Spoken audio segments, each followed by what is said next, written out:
nalaman na pwede palang gawin yung mga ganon. So, napaka-exciting nga.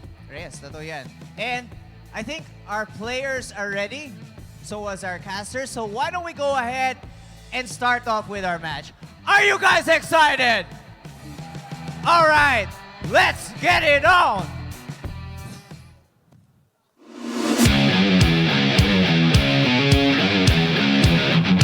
This match is scheduled for a best of 3 series.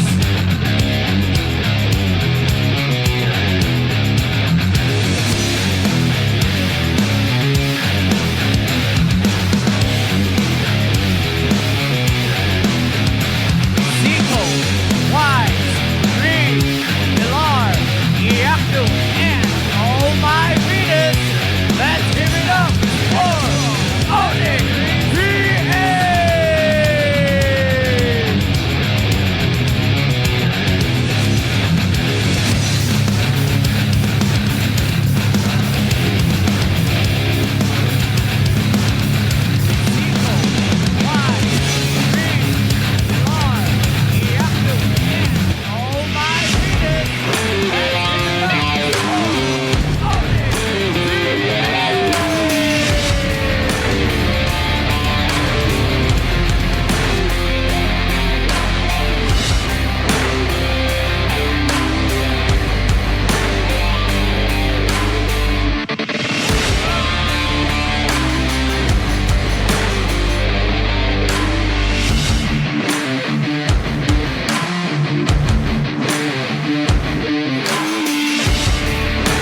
And their opponents, Mpl-Ph, Mpl-Ph, Venture, Mpl-Ph, and JP, Pinaktor, the Sunstars!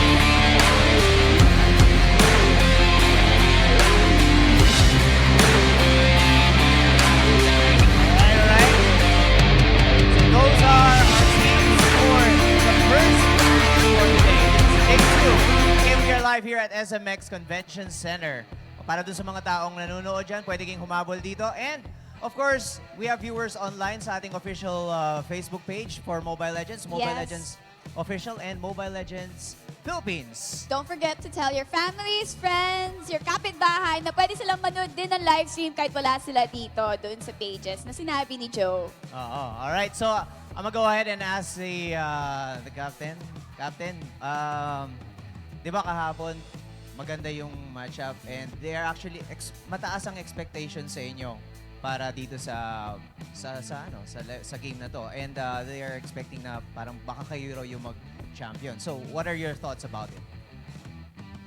Tingnan na lang natin kasi kami, na-challenge din naman kami sa mga kalaban namin. So, ilalabas na lang din namin yung kakayanan namin as a team. Alright, alright. Wow, parang showbiz yung sagot mo, ah. At ito naman, anong pwedeng ma-expect ng inyong mga supporters and ng inyong opponent for this first match of the day? Babawi kami. Babawi. Babawi sila. Babawi. Sila. O sige, tingnan natin kung babawi nga ba talaga itong mga to. Let's go ahead and do the handshake before we start with our match. Alright? Ito, something interesting to eh. Kasi ito yung mga nasa upper bracket. Ito, makikita natin kung mabilis lang ba, 2-0 sweep ba, or, magtatagal tayo ng 3 games. Depende. And again, for those people who are watching, we are live via Facebook official page ng Mobile Legends and Mobile Legends Philippines. And you can share the stream. Yung mga nandito, we will also be announcing the winners. It will be flashed in our big screen. So, yung mga tickets nyo for the legendary and epic ticket holders. Yes, ayun. keep that on you because later on, magpa-flash yung mga winners on the screen. Yan. So, and of course, kami sinasuggest namin sa inyo or recommend namin na pumunta kayo sa Realme booth para sumali dun sa ating activity. Kasi who knows, baka manalo kayo nung lima sa inyo ang pwede manalo. Kailangan kasi syempre bumuo kayo ng lima. Yes. Screen. So, Merong yung mga undefeated tickets nyo for the kahapon eh. legendary Merong and epic undefeated, ticket I think holders. naka-12. Yes, Keep that naka-12 on sila. them Yes. because so they're the team to beat. Kayang-kaya niyo yan. Yung mga katabi niyo, yayain niyo. Oo. Eh, tara, mag-ball Yours. tayo doon. Sandali lang naman yun eh. Oo, ano to open for everyone. So, yung mga nandito, again, kunwari, yung katabi nyo, yayain nyo, laro kayo ng ano, tara tol, gusto manalo ng phone, tara sali tayo. Oo, sayang malay yun. mo, di ba? Malay nyo kayo na yung manalo, di ba? Kung sa tingin, kung sa tingin mo yung kasama mo mukhang malupit, ano siya, parang, tol, buhati mo ako, tara, punta sali tayo doon. Alright, so, I think our players are ready, so was our casters. So let's go ahead and pass the mics so that they can give us more insights.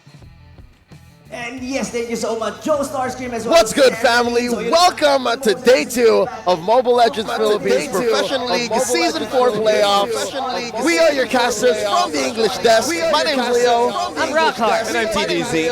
Boys, how are you doing? Yesterday was quite the showcase of what the Philippines could bring to Mobile Legends in the esports realm. And I just wanted to ask, how are you waking up today coming from yesterday's events?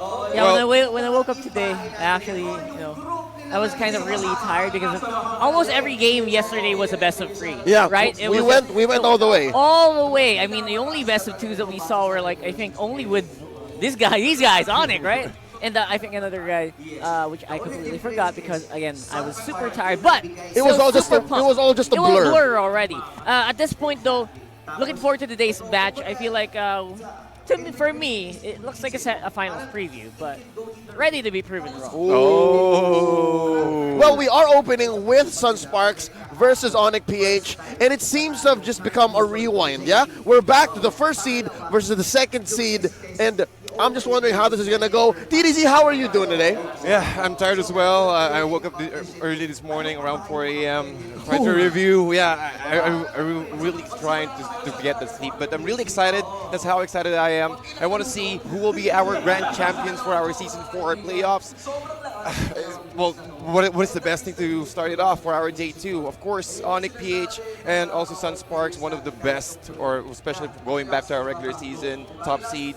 Yeah, I'm really hyped right now. I want to start this thing right now. Before we start this thing, though, there's a few things that we need to get out of the way, and I just want to talk about what happened yesterday. We entered playoffs weekend with 8 teams. 8 of the best of the best of the best in the Philippines when it comes to Mobile Legends esports, and half of them have currently dropped. Let's start from the 8th seed. I believe that's Mpl-Ph. They got eliminated by Bren Esports. How was that match for you guys? To be honest, the Evo's Bren matchup was something that's real close to my heart. I've been following Bren for a long time now. I've grown real close to these guys, and seeing their lights really go off on the stage really, it really touched me personally. But I feel like I feel like Bren definitely got to a place where they really need to realize that they can't just keep doing stuff over and over again and expect the same result. I feel like stuff in the meta just changes so rapidly within the span of a few weeks and a few months that if you keep doing what you do, you're gonna be stuck. Yeah, actually, both of them got eliminated yesterday. Spoiler alert. Yeah. Esports happens in real time, by the way. If you haven't watched it yet. Bren Esports and Mpl-Ph have already been eliminated. That's what you're seeing in the playoffs brackets right now. TDZ, how did you feel about that matchup? Bren Esports versus Mpl-Ph. Well, before the start of the playoffs, I was really rooting for Mpl-Ph because I'm expecting for them to... Okay mga gamers, no? Habang nintay natin yung tournament natin mamaya. So panoorin mo natin yung MPL na to, Sunsparks to versus sa Onyx natin. So, by the way pala mga gamers, no, yung isang grupo ng natin ng Onyx natin is yung Dream High nga is kasali sa tournament natin mga gamers. So, abangan din natin sila dito sa Gamers House natin mga gamers. So, may Dream High na kasali sa natin. So, open to all kasi ang natin tournament natin mga gamers. So, let's see natin mga gamers kung saan makakarating. Ayan. Marami din mo kasi malakas sumali sa GH natin. Sabi nga natin, hindi lang naman sa MPL lang MPL malalakas din mga gamers. So meron tayong mga team talaga na malakas pero wala naman sa MPL kasi hindi lang sila nakahabol o talagang walang sponsor lang mga gamers. So ngayon siya. So sige, habang hinihintay natin 'tong mga gamers, nood na naman tayo. Playoffs, and I gotta say they're always barely hanging on. There's very little that changed as well with this team in that regard. Geek Fam had a really close day yesterday. I'm really sad to see them go. I was expecting them to be at least upper bracket, at least 4th place. At this point, they just got pushed back by their fellow fellow dragon. So I feel Yeah, like, they were yeah. once known as SGD Alpha. That's right. So that was quite poetic when they got knocked out yesterday in a grueling 3-game series. TDZ, Onage and Geek Fam, how do you feel? Yeah, well, Onage, they've shown a lot new, or rather the Masha arrival. It was a really good example for that one. But I guess Onage, they still need to find their own flavor, rather, their own personality when it comes to playstyle, and they still have a lot more to improve. We talked about starting it up, but why don't we just do it just now? We got Mpl-Ph on your screen, ladies and gentlemen. Oh my Venus Wise, happy birthday, by the way. Yeah. Galar, Iaknu, Zico, and Greed. These guys have been on fire all season. And yesterday, they won 1 game. Wham bam, thank you ma'am. We'll see y'all tomorrow. Yeah, And that's where we are today. What do you think is going on in the minds of these young men? I feel like these guys are just so fresh from their Indonesia trip. I feel like they got taught some secret techniques. I don't know. I don't want to assume, but judging from how they played yesterday, that was a huge difference from how they did play in the regular season. So there's definitely something going on here for this team. I completely agree, because again, from the main Onyx Indonesia itself, you're able to at least get some information, some knowledge how to play it out. Our current champions, by the way, from the MSC. Yeah, so getting that information, getting that knowledge really helped them a lot, and it shows. Since yesterday, they are the only team who were able to get that 2-0 win against their opponent. So I guess Mpl-Ph really strong right now. I saw their trailer on their Facebook page earlier this morning, and it was really intense. They're ready. Their motto is "We are ready. We are ready to fight. We are ready to win." Even though that they're new in this Mpl-Ph, they're here to get that chance.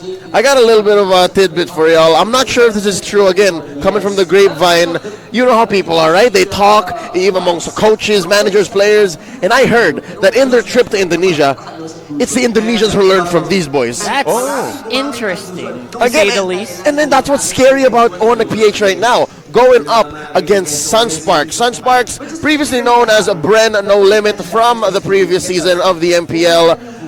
I've heard that these boys just grew out of nowhere. They were once touted as pound for pound the best team that most teams in the MPL would rather not face in the playoffs. Yeah, I feel like that's always been the case for these guys ever since season 3, right? But this time around, they did prove. I mean, season 3, I feel like they had a lot of jitters on that season. Tumanggap ng criticism, tapos willing din kami mag-explore ng new things lagi.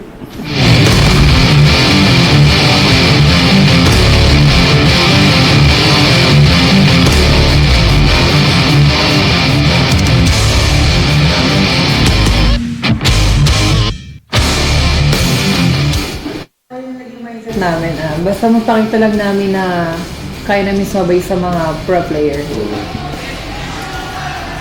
Confidence, tsaka pride kasi, di ba, alam naman natin na yung Onyx champion last MSC, tapos syempre kami bilang tinik namin yung pangalan na Onyx, syempre kailangan hindi kami maging kulelat ba. Ang una kasing mindset namin, wag lang maging kulelat, makapasok lang ng playoffs, masaya na kami. Tapos hanggang sa nagtuloy-tuloy. Actually, hindi namin in-expect na magiging meta yung mga ginagawa namin kasi ang isip lang namin bago kami mag-start sa regular season is ma-maximize lang namin kung saan magaling yung iba't ibang players namin. Siguro ang main preparation namin this coming playoffs is to go to Indonesia and practice with the last MSC champions, which is the Onyx Indo, para meron pa kayong mas bago mapakita sa Mpl-Ph Season 4 playoffs.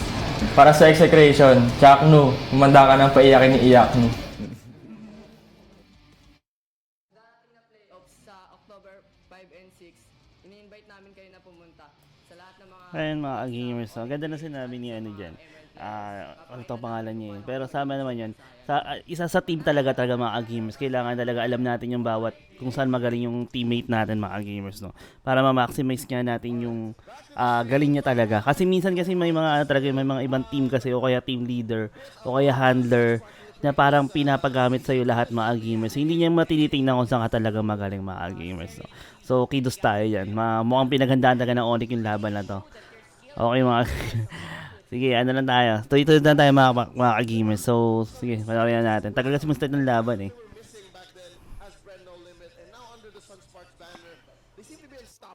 I can't put into words or even numbers what makes them great. But TDZ, maybe you can help us get some light on what's happening with the Sunsparks. Well, I guess, well, you mentioned earlier that way back before, they're kind of displaced, or rather. But right now, for Sunsparks, I think they've already talked about the roles, the way they communicate all throughout, in-game, out of the game itself. So I guess that makes this team really strong because of the bond that they have right now. I love Rafflesia right now. He's such a great authority figure. But ladies and gentlemen, let's no longer hold back. It's time for game 1 of this opening upper bracket round in day 2. It's Sunsparks versus Mpl-Ph. Sunsparks is on the play. Onyx going to be responding. Sunsparks respecting that Valir. Yeah, I mean, it's very foolish not to, especially for even if you're first pick, right? I mean, even if you first pick Valir, that presents a big weakness usually to the compositions that you create. First pick Valir, then usually you get followed up with a Grok, with a Kufra. People dive on you all the time, make it so hard, even though Valir is just, as everyone keeps saying, so overpowered right now. I mean, I'm getting tired of hearing that. And I'm getting tired of feeling that on the battlefield, to be honest. But I feel like that's still not something that you want to take a risk on right now. Yeah. Speaking of the devil, Grok being banned out by Mpl-Ph. TDZ, why the priority on the Grok here? Yeah, because Mpl-Ph here, they knew that Sunsparks loves to play aggressively, and yeah, especially for Fuzakin, because again, if you want to play aggressively, Grok is a necessity. You need to get that early creep wave, the jungle invade that the Grok can provide to your team, and that really mess up the playstyle of Mpl-Ph. They want to at least try to prolong the game, make sure that JP get his farm first, and then just go all him afterwards. Sunsparks here banning out the Kufra as their second choice of hero to be taken out. This is smart because we know that Sunsparks carries a mean Gushen, and Kufra's kit just basically stops JP in his tracks. So this makes sense. Yeah, exactly. I mean, I feel like the respect for there you go. This is exactly what I dreamed the dance would be between these two teams earlier while I was sleeping, so I'm not surprised. I feel like we need to see a lot more proactivity with Sunsparks. I feel like Onyx, they've already read this as well. They're so good on the draft when it comes to knowing the full-scale meta heroes that Sunsparks are obviously going to be picking, which is, I feel like that's one weakness of Sunsparks I spot out. It's very obvious what they're going to pick most of the time, at least for me. So if Onyx can see that, I feel like that's a huge weakness that Sunsparks can, that Onyx can take advantage of. But Sunsparks, they are going to get Harif though. That's a pretty high win rate hero. Well, in the regular season, but yesterday was a completely different story. Yeah, whenever people would pick Harith yesterday, it was up there, right? It was a coin toss. But indeed, Sunsparks locking in the little boy with white hair. TDC, what could Onyx do here? Well, Onyx, they need to at least get a response. That was a very nice ban right here for Sunsparks, again with the Kufra. Again, that will counter out, or at least prevent this Harith from dashing in, moving forward. But they need to respond at least to counter. A Kaja pick is also okay for Mpl-Ph right here, or they can go for the Terizla. And also a Cho, which is highly picked right now, going back to the regular season up until the playoffs. So I guess Mpl-Ph, Terizla into Cho, I think I highly recommend that right now. Or at least a good crowd control if they cannot secure that, at least a Kaja, or at least a nice lockdown for this Harith. I actually don't remember Onyx picking Kaja very often, so it would make sense for them to have taken, you're right, the Terizla, and then, get the Cho. But instead they go for the Esmeralda. I think that's a pretty solid, most likely going to be going on Wise. Yeah, I feel like this Esmeralda, I was kind of expecting Lilia, to be honest. I keep expecting Lilia from Onyx for some reason. But apparently they are favoring the tempo play that can be a bit created by an Esmeralda. And that's something that definitely fights through into the Harith comp. And adding in the Akai, I feel like the Akai is one of those picks that can counter that. So it's more of an answer for answer here right now that's happening. And that's what's so beautiful about these two teams. They seem to have each other's numbers, and they know exactly what to do when the other presents a threat. That's true. And right now, Sunsparks with the third pick, I think this is might be a deny pick here because we've seen it a lot. Esmeralda into the Terizla, most of the time that's a good duo combo right now.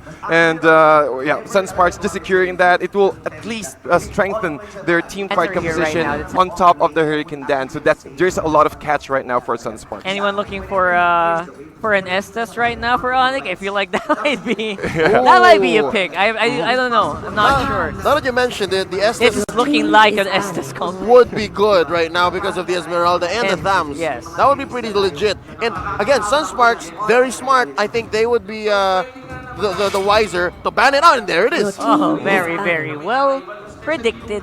But you know what? Onyx showed their cards way too early, didn't they? That is a bit weird. And Sunsparks made him walk into it. They did. They made him walk into it right there. And maybe they were baiting it out. I'm not sure. But Onyx, I hope they're ready to use a Rafaela or at least a Diggy for this. Man, Yeah, Onyx Diggy is really- quite okay right now because they have a lot of crowd Quite control. okay. Yeah.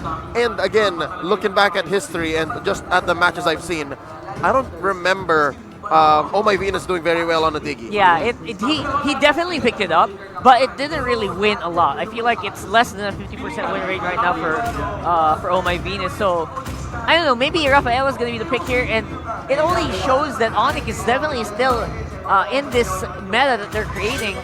Definitely favoring one. Team is That's picking. interesting. And All I right. think High-lows, okay. kind of makes sense though. Yesterday, Saire from Execration brought out a Hylos with the magical emblem.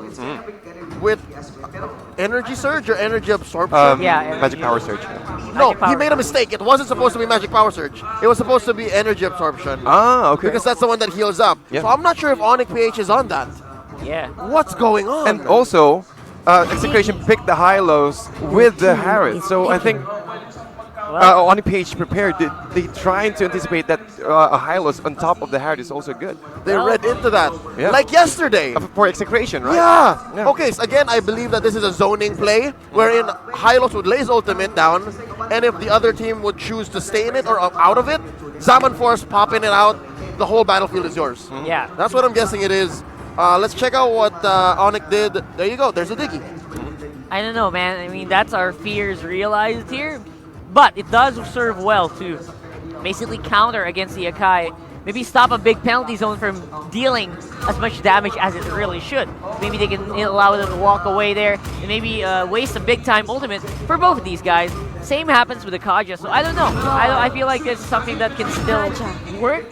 But they're going to need a really hard hitter if they want to make this comp work for Onyx. Yeah, I agree. They need to get that burst. Hayabusa is still okay, but as you can see for the first 4 picks, they really need to get that burst. I think Granger is kind of okay here, especially for Iyakno. A Claude, or rather a Claude has been picked up by Sunsparks rather. So yeah, they need to get that burst. You can't heavily rely on your Esmeralda to get that damages out from for your team. So Yeah. I guess yeah, Kimi is kind of okay as well. Especially early on, right? The early damage is the biggest problem for me for Onyx PH. That's damage before 8 minutes or 10 minutes. Yeah, Granger is There perfect you right go. now. Yeah. Perfect. All right. That's what they needed. Mpl-Ph, that's what they needed. So checking it out, Sunsparks, look at their lineup. Mpl-Ph, real quick, review their lineup. Boys, I gotta ask y'all, predictions for this game 1. It's a bit weird, but I'm giving Sunsparks this draft just because I really like the pick on the Harif. Even though there isn't Esmeralda, universally known as a counter to Harif, I feel like they can tempo play this very early on. Let me add on to that. You said that Sunsparks answered very well, right? Yes, they Which did. is odd because their first pick. How did they do that? That's some right, next that's level drafting, huh? Think about it. TDZ, what's your call? Yeah, I'll go with Sunsparks as well. I really think that Diggy is not enough. They lack damage. I'm looking at the mid game right here because if this Granger got shut down, you're heavily relying. The responsibility of Esmeralda is way too high, and he cannot sustain that much damage from the draft of Sunsparks right there. So I'll go with Sunsparks. I as well will go with Sunsparks on the mere fact that it seems like that Hylos ban That was too much. Yeah, it's a Given bit too that they much. already had the Terizla and the Akai in the first 3 slots, what would the Hylos do? It seems like they wasted a ban there. That's true. That's So true, that's just me. I don't know. We'll look into it later. But right now, it's unanimous.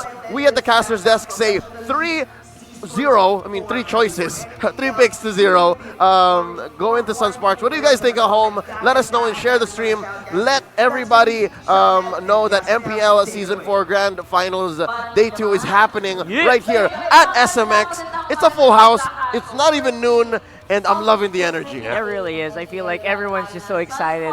Although, of course, no one's really going to be dropping right away after this one.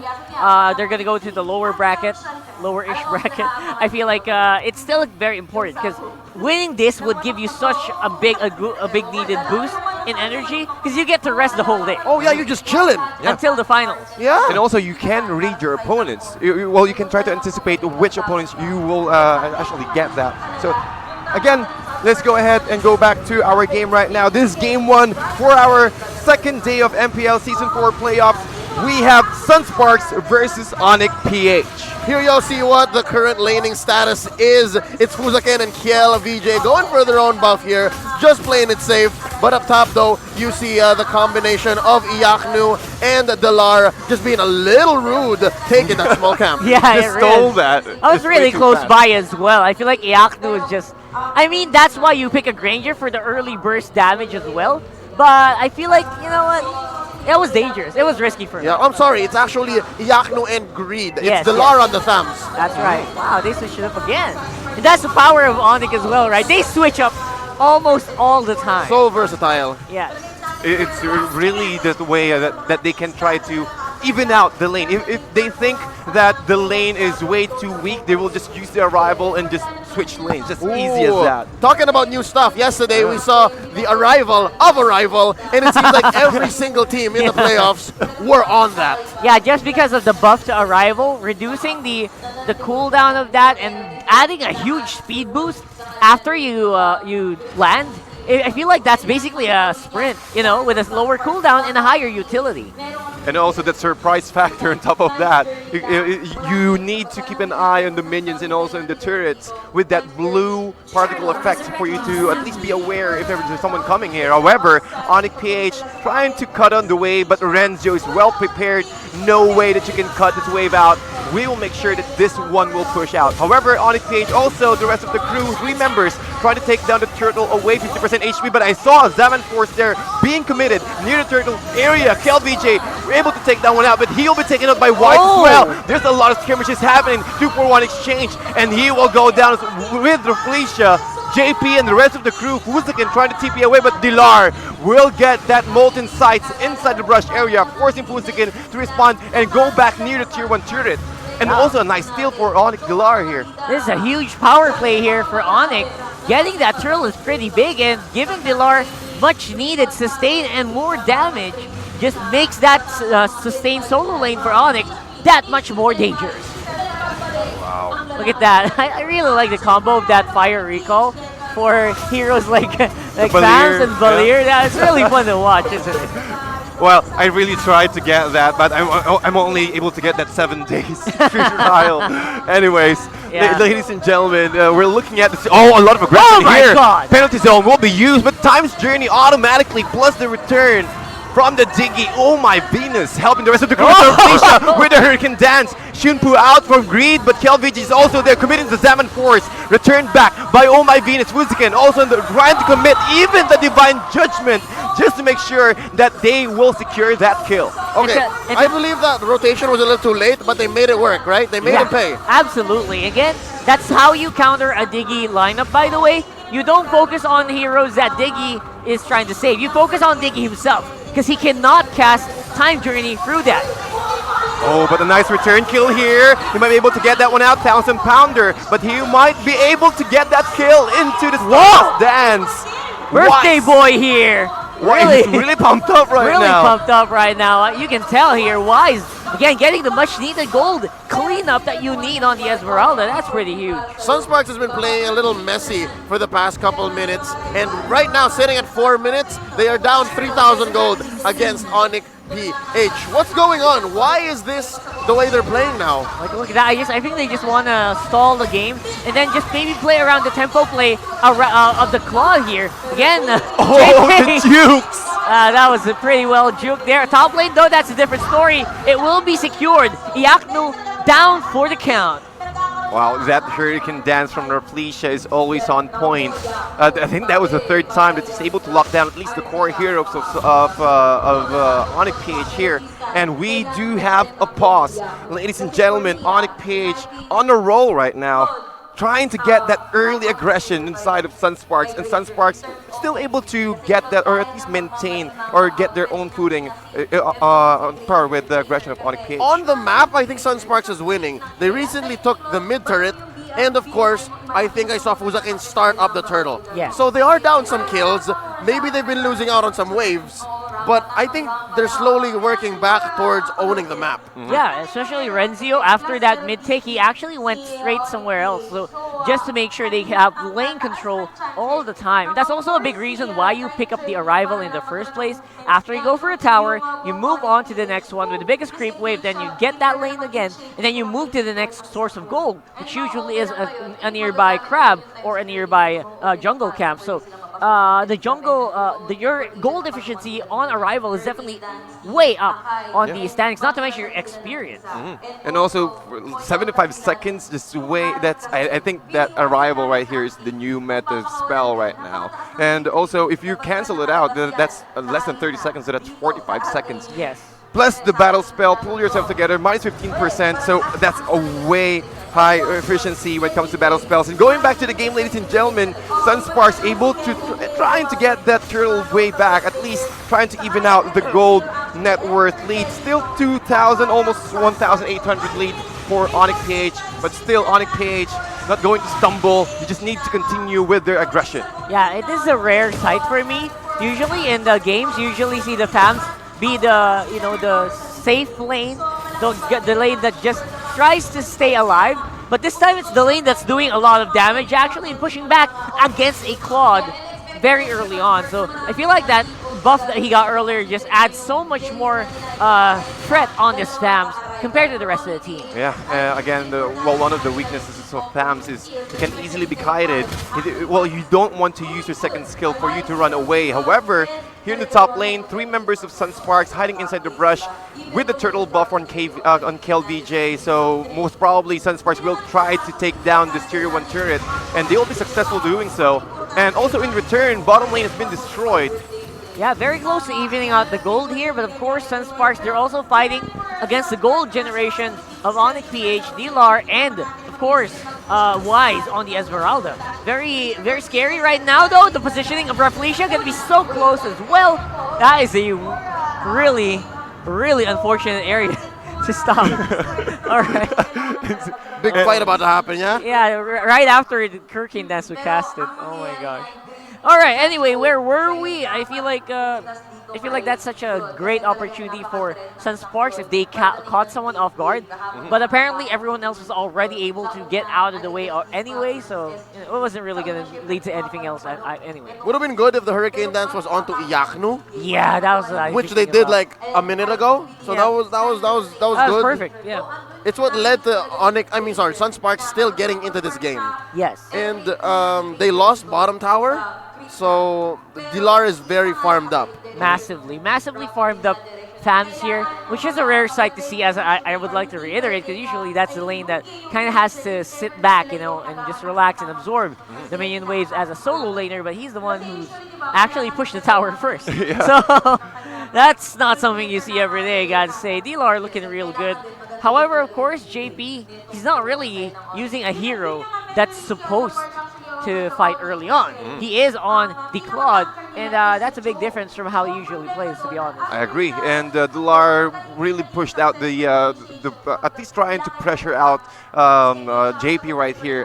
Again, taking down the tier 1 turret, it will at least not be that kind of safe. It will be a danger zone for Claude to farm that lane anymore. So again, going back to the game here, Force will be committed, and Greed trying to go in with the Way of the Dragon, but the damage from KLVJ is way too much. 5 members of Sunsparks trying to engage in Mpl-Ph and forcing this Grange to go back inside the tier 2 turret. Yeah, I gotta say, that was pretty massive there for Sunsparks. Again, crippling the defense here of Mpl-Ph. And just like that, the tides have turned. Huge turn the tide here. It's gonna even out the gold score, even add a little bit to their name. Again, Onyx is not ready to defend just yet. Well, Granger is not that farmed. However, with Rafflesia, with Hurricane Dance pushing him inside. Rencio with the falling Star Moon. Where's the follow-up? Reed is already coming in, but the Zaman Force is way too much. He will go down with the Dragon, trying to control the Harriet. KLVJ still moving forward until the Zaman Force is already expired. 2-3 right now. Make that 4-2. Still in favor of Mpl-Ph. Check out However, Webgo. JP It's JP all by himself. He's going to try to penetrate here. I think he's going to be able to do this, but Dilar At is least half going HP. to come in and defend. I guess Onyx is going to convert that win down bottom into a turtle. Yeah, not sure if that was worth it. Of course, they will lose some resources. A turtle and their buff and their jungle on the bottom side of the map. JP, though, he's getting pretty buff, and he's getting the damage items that he actually needs. So maybe later on the next team fight, it'll be a lot better for Mpl-Ph, Sunsparks rather, because they will probably be complete. Not sure how Rafflesia thought about that move he did earlier, about going aggressive on to Wise. Yeah. Right? I mean, that was a counter-initiate on Onyx, which made Sunsparks pay. They almost got wiped. Yeah. Almost, right? I mean, I feel like for Ardiakai, you wanna go for the Esmeralda right away, right? You wanna stop the shield generation, you wanna stop the Stardust Dance from activating and lowering the cooldown of Frost Moon Shield. But he was just in the wrong position. Maybe that was biting off a little bit more dig and shoot. They did manage to make it work somehow for their favor by getting JP some farm, but that's not really super efficient. Yep, and I really do agree. Mpl-Ph choosing their fights. They're only going to fight on their just in case that their area is much more advantageous for them. On their own terms. Yeah, on their own terms. Right there, choke points. We have Greed, Renzo using his execution strike, trying to clear the creep wave much more easily, but there's a cannon there. Most probably he will be successful taking down this tier 1 turret on the bottom lane. Good gold coming into the blue side team. KLVJ gets picked once more.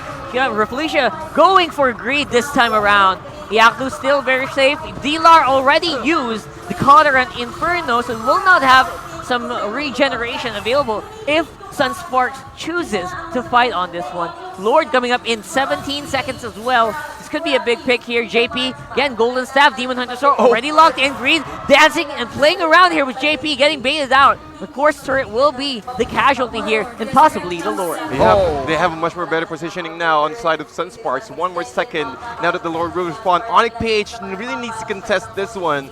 And because if Sunsparks were able to successfully take this Lord, it's really difficult because they lack damage. Going back to what we mentioned earlier, this Diggy is not enough. You need to wait for Iyaku to get those core items. Yes, 4-1-3, but let's see now. Lord might be taken out. It will be successful. It will be on the hands of Sunsparks. The engagement, Hurricane Dance, trying to isolate the rest of Sunspark here. 2-4-1 exchange. Make that 2-4. Yeah, indeed. However, KLVJ able to catch out one. But Greed trying to run away from Rafflesia. 1,000 pounds plus the blender connection into the falling Star Moon. Greed still trying to run away. Still alive with the emote. Blender, the Shunpo. The shield regeneration. Greed able to run away. He's passing it. Oh my goodness. Even teaming away Rafflesia. Let's do it. Oh, okay. That's it. Oh, wow. That's it. What a wipeout. Oh my god, not to mention Lord already walking in on the top side. What a loop-sided game, and this is why we picked Sunsparks right away, right? Yeah, but but as well, until this moment, it's been back and forth, back and forth. But at this point, we can say for sure that Sunsparks has Onyx number. 4,000 gold lead. Look at KLVJ, 10-3-3. Yeah, that was all from pure good positioning around the Zaman Force. Again, everyone just danced right in the KLVJ's waiting arms. Actually grossly underestimated his damage. Actually, I believe it's also that, plus target prioritization. He went into the back onto Iaknu. Right, exactly. Again, removing Iaknu from the equation made it so much more easier for Sunsparks to really dominate that one. Indeed, I agree. And also Rafflesia with his 1,000-pounder Divine Judgment. Breathe no chance of using any skill at all. Also falling Star Moon, it will connect into 2, but KLVJ have a lot of able to dish out a lot of damage. However, Wise trying to run away. JP with the Blazing Duet. No way that they can take down this Lord right now. Oh my Venus, push inside the well, and Sunsparks getting the first game away from Mpl-Ph. Oh boy, Sunsparks 1-0 for the day against Mpl-Ph of all teams. That is That's a flashback right there to week 6 and week 5, man. In under 12 minutes, too. Under 12 minutes. Beautifully done. Again, this is not something we're super surprised about, to be honest. We did all predict Sun Sparks, and it's very justified. This Harif is no excuse. It is no joke. You cannot underestimate it. I think that's a big mistake that Mpl-Ph did. Yep, they opened it up. Opening up, letting it go, and not really picking against it as much as we want to.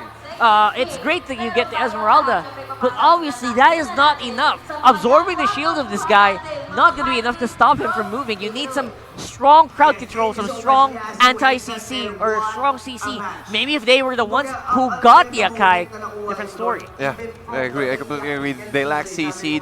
The Digi pick. I kept saying it since earlier because maybe if that is a Rafaela, I think that is okay because at least they have a CC. They can slow him down a little bit, and stun him. Yeah, but again, the Digi doesn't help that much. Yes, the early game is there, the time bombs pushing out the off-lane area of Sun Sparks, but yeah, when it comes to mid-game, once the Harriet already got his items, there's no way that they can stop it. Again, I think the reason why this happened, how this happened, is because Onyx played the Sun Sparks draft. Yes. And that's interesting because Sun Sparks was on the play. They were the ones who were saying, this is what we're going to do. How about you? But instead, what happened was Sun Sparks was like, you do what we want you to do, all right? And they still made mistakes. So, again, happy birthday, Wise. Happy birthday, but man. y'all need a reverse sweep here. I don't know how these boys, Onyx that is, are going to be playing from the lower bracket. We've seen it in their last matchup in the regular season. Sun Sparks had their number. Yeah, they do not play well from behind. Mpl-Ph, I feel like they just went for too much counterplay, too much counter pick. They suffered massively for it. Again, that happened already on that 4th pick for Sun Sparks for Onyx for me. You pick up a Diggy, doesn't make that much sense except for the Akai, right? Because you're not going to do well against these guys. In the first place, you need that massive crowd control. That was sorely missing from the Mpl-Ph lineup. And I'm also still flabbergasted by that Hylos ban. Yeah. Yesterday I was bothered by Cyrus Hylos, and today I'm banned by Oh My Venus's Hylos ban. I'm like, Yeah, it would have been safer if they just banned out the Harif in the first place. That would force Sun Sparks in a bit more conventional pickup. yeah, but again, I think it was too late to ban that out, so I think that 3rd ban could have gone towards, getting rid of what was missing, right? Get rid of the Claude, the Granger, the carry.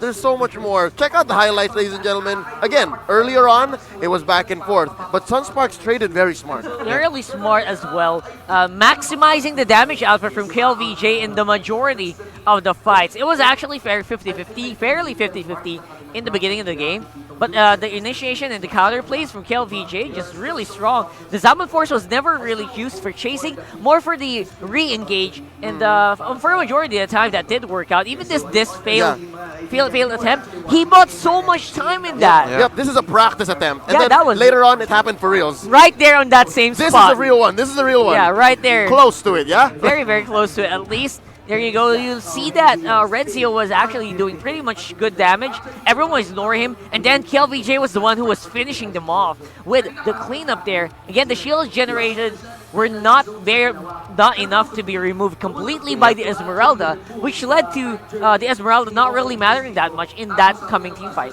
It's true. And, the position, the shield. There was a point that the shield of KLVJ is almost half of his HP, even though the Esmeralda is there, because the Frostmourne shield, the absorption of the Frostmourne shield is not that fast anymore. So, again, a nice play style here, perfectly usage of Zaman Force. You mentioned earlier, I think this was the part where he's able to get at least 50% shield damage, and there's really no way. Plus the Winter Truncheon usage of KLVJ is also on point. And yeah, one thing, they really do lack damage here for Mpl-Ph. Oh, That's for right. sure. MVP KLVJ, no question. Oh, come on. That's not even a question at this point. Look at that. Beautifully done, Harif. Again, not just because of the full item build, but because it was done in a very quick manner. Despite being counter-picked and counter-played by Wise over and over again, KLVJ was able to make some way to go around that. And again, that's again a sign of a champion. Yeah, I'd say. And again, KLVJ is let's say secondary to JP in the regular season, right? But in the playoffs, it seems like KLVJ has been picking up. Yeah, He's been last picking up. season 3 playoffs, he was a wonderkind, but again, lacked a little bit of guidance, lacked a little bit of form on the team. Sunsparks definitely gave him the that form, that opening that he needed to get back into his groove and then show up. Not the rookie anymore, but more of the experienced player. Going into game 2, I need to ask y'all, where is Sunsparks right now in their mentality, in their morale? How are they feeling right now, 1-0 against Onyx? Well, they should be really confident right now. And also, when it comes to their draft and picking, it will show the confidence. They're trying something new. JP, again, with that Claude, it doesn't matter if you got disabled early game, you're still able to find a way to get those farms. So I guess they ate something before going to this match. Yeah, for sure. Yeah, well, that really give them a lot of boost, rather. That's what I'm trying to say. A part of me thinks that I hope they don't, but they might start to feel bulletproof, right? Especially how even JP, who got bullied by Delar's Thams, could still come back around and, split push the way he did. That's right. I mean, he was already playing from a huge deficit on the early game, and adding on that boost of confidence is definitely going to serve well for JP, especially when he goes on his more favorite picks like a Gushin. That, yeah. Or it could backfire. He might say, oh no, I got away with it. So let's try to do that again. Yeah, a little bit more aggressively, bite off a bit more. Yeah. Maybe we can chew faster, but you know what? Sometimes it doesn't really work that way all the time. Again, I think the wisdom from the previous season could help here and keep them grounded.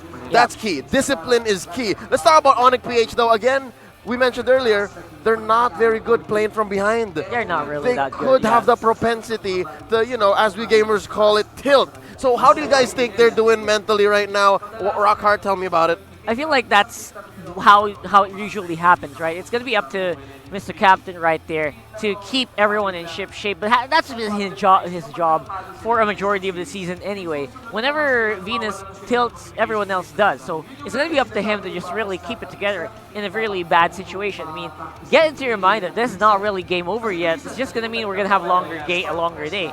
So I feel like they still have all that stuff in. Again, hopefully this makes them realize that you don't need to react too much to Sunsparks, man. Just play how you usually play. You'll be fine. Yeah, just go with your standard drafts right here. Just try to don't try to experiment already, because for sure, Sunsparks, I think they've already anticipated that. Okay, they're going to ban this. They're going to remove the Estes, which they did on the third ban. On the third ban rather. Yeah. So I guess go with their starters, their standard starters, Terizla into that Estes. Go for their regular season meta way back. Here's what's interesting. I need to ask you guys this. What could have they been? If anything, do you think they could have picked up a little bit of Zen mastery from Indonesia? If the rumors are true that it's the Indonesians who learned from Onyx, do you think that's what they needed when they went over there? A little bit more of team bonding, a little bit more chemistry, a little bit more patience? I think that's going to go a long way because, as I said, the last time that they met in the regular season, Sunsparks went 2-0 against Onyx. Yeah, honestly, for me, could history repeat itself? That's a big possibility. I feel like what they needed most from that trip is experience from their older brothers. I feel like that should have been the key. I gotta say, I feel like Onyx, I still think they have that, right? I still think that they have this form that they want to go to that sometimes maybe just the name Sunsparks just gives chills to them. I don't know. It's like kryptonite. That's been the only thing I can read from these guys. When they see the blue from Sunsparks, they just kind of melt. Against everyone else, they're so good. It's a weird phenomenon, to be honest. And I think that's what it is. It's a phenomenon. We don't understand why, right? Onyx seems to stomp everyone, and it seems like Sunsparks. Except Sunsparks. It's just like, not us. Not us. What's going on? I don't know, man. What kind of strategy do y'all think Onyx is going to be bringing here to come back around? How can they go for the reverse sweep? I feel like they should just give Delar on a more comfort pick like Cho. In the last game, if Delar was on the Cho, that might have been a completely different story. Give him more crowd control here. Get them back on their old heroes. Get them back on form with what they usually like to play with. Don't force comps like this where, in theory could work, but they're not really that comfortable with these. I mean, Wise has been known to play good Esmeraldas, but I feel like does excel a lot more with more bursty kind of mages. Lunox and Gushen. Gushen, yeah. Yeah, it's a Gushen fight. JP versus Wise. That's going to serve as a two-pronged attack to, pick up a strong hero for you and deny one from JP. Oh yeah, why was Gushen not a point At here? all, right? Yeah. No picks at all. With the Kufra band, he could have been picked up. Yeah, maybe they're just a bit scared because everyone's like super tanky. I don't know. I guess, I really think that they're trying to anticipate that JP is going to pick that Gushen on the 12th. But, well, I think they planned a different, they're able to think a different way or a path for Sunsparks right here. And really shook Mpl-Ph right now. But I think Mpl-Ph, yeah, I do agree, just stick with their comfort heroes. Again, way back regular season. I think, and also try to reset their minds. Again, just even though that you're behind by 1, this is a best of 3 game. You still have a chance to turn this back around. Yeah, this is also a reason why I wanted, yesterday I said I really wanted Onyx to suffer a loss here. I feel like they haven't been fully tested yet as a champion. If they really want to call themselves a champion, they need to go through trials like this, where you're forced to adapt, forced to reset your mentality, and forced to overcome a huge challenge. That's a true test of a champion. So this is one good start for them. If they want to be called a champion, they need to go over this. Because if this happens again later on, even if they lose, let's say they lose today, right now, against Sunsparks, even if they win against whoever, Execration or SGD, if they can't overcome this, they're going to lose anyway on the next one again, once more. I guess the key is that they need to be stronger than they were. Yeah. And that's what will make them worthy of the championship. Exactly. And I think Sunsparks has already proven themselves last season, right? They lost there. And now coming back here, coming back strong, this could be the key. How about Sunsparks, before they go into Game 2, before the draft, do you think they should not fix what's not broken? Or could they potentially, pull out something new and say, hey, Onyx, check this out. You haven't seen this before. Go for the pocket strats, I think. Could be. Just to secure that Game 2 away from Onyx-Ph. That's a very nice way to end it out. Knock them down, straight out. Knock them down. Yeah, well, I think it's a really good option here. Try to give them a little bit that, because for sure Onyx-Ph were able to prepare against Sunsparks here. Try to get them into a nice surprise to end it out. Yeah, I feel like the surprise factor is what you really want here for Sunsparks. But to be honest, they've been doing that for a long time anyway, and they do have a standard draft they kind of relegate to when they don't feel comfortable.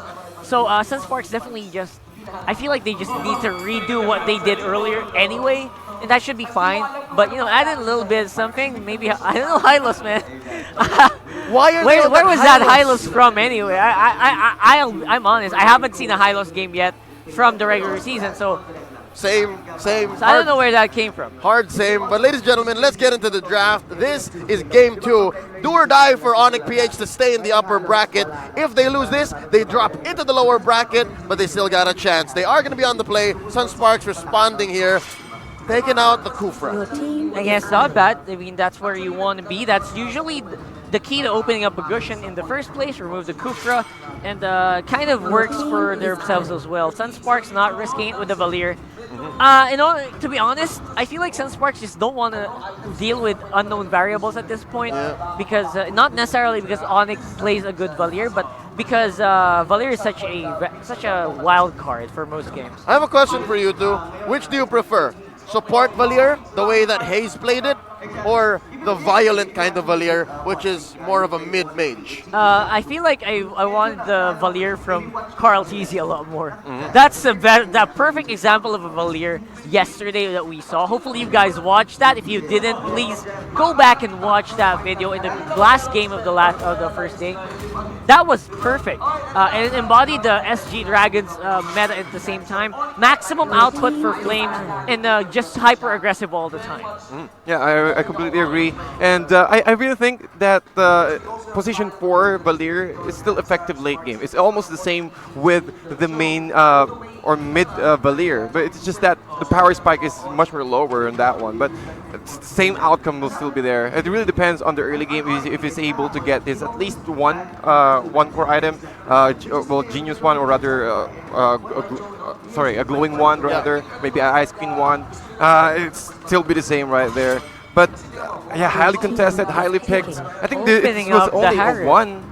one instance where Valir lost yesterday, right? So it's still really strong. Let's check out the bans once more. Mpl-Ph, the second ban would be a Cho, and Sunspark seems to hate Flames. There are no X-Borgs to be had here. As you mentioned, Rockhart, Harith is up. What do you think is going to be done here? I feel like if Mpl-Ph picks it up, Esmeralda's going to be the hard counter on Sunsparks.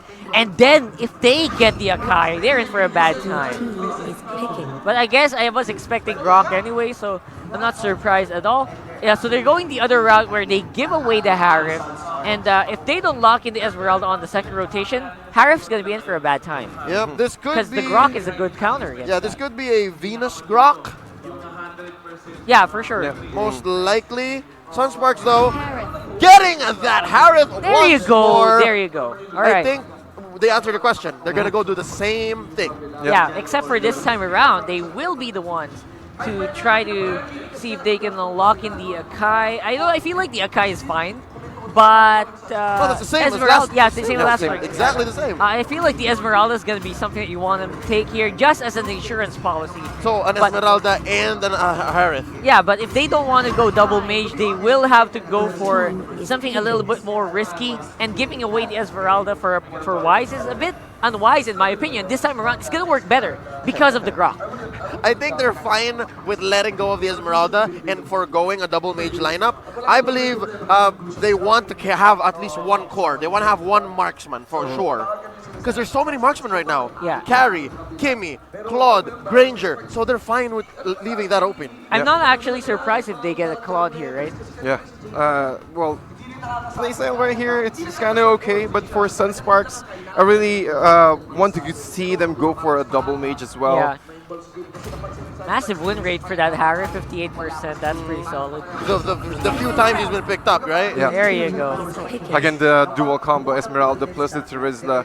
And well, going back, I think one of the reasons why Sunsparks picked up this Akai as well, because Akai also counters the Harith. At least that's a nice, at least safety for Sunsparks here. Yeah, and Akai, the reason why they're so comfortable with this is Akai plays well against Esmeralda. As I explained earlier. Yeah, push her out. Yeah, push him out, stop the cast of the Frost Moon Shield. No absorption gonna be happening for Harif, so they're happy with that. So I feel like Sunspark's still kind of ahead here on the draft. Interesting pickup here. The carry is going to melt the 3 chunky picks on the side of Mpl-Ph. Absolutely. So the carry is absolutely one of those picks we have to watch out for. It's a lot squishier than I thought the comp would be, though, for Sunspark. I mean, right now it is, but they still have the thumbs open. They can still get that. What other choices do they have for frontliners? Fighters are so short now. Let's go for Hylos. Let's do it. Let's do the Hylos pick, come on. I want to see Sunsparks pick that Hylos and then make it effective or win that game again with the Hylos pick. Let's see here. Hey, look at 45. Jay there, former champion right there on the audience. What's up? What's up, Onyx Jay? PH respecting Fuzakin's Kaja. And on the side of Sunsparks, they don't want to give them a good marksman. That's fine. Granger's still up though. Yeah, the only problem with the comp right now for Onyx is it kind of lacks damage, doesn't it? So they need Granger, and obviously that's going to be Oh My Venus on that Rafaela. So that No more means Diggy. it's going to be Greed on the Grok. Oh, not Granger. They want to go for Claude. This is weird. Alright. Where's the burst? Okay. Where's the burst? Where's the burst? Where's the burst, man? That's a problem. That's a big problem. Please don't lock that in.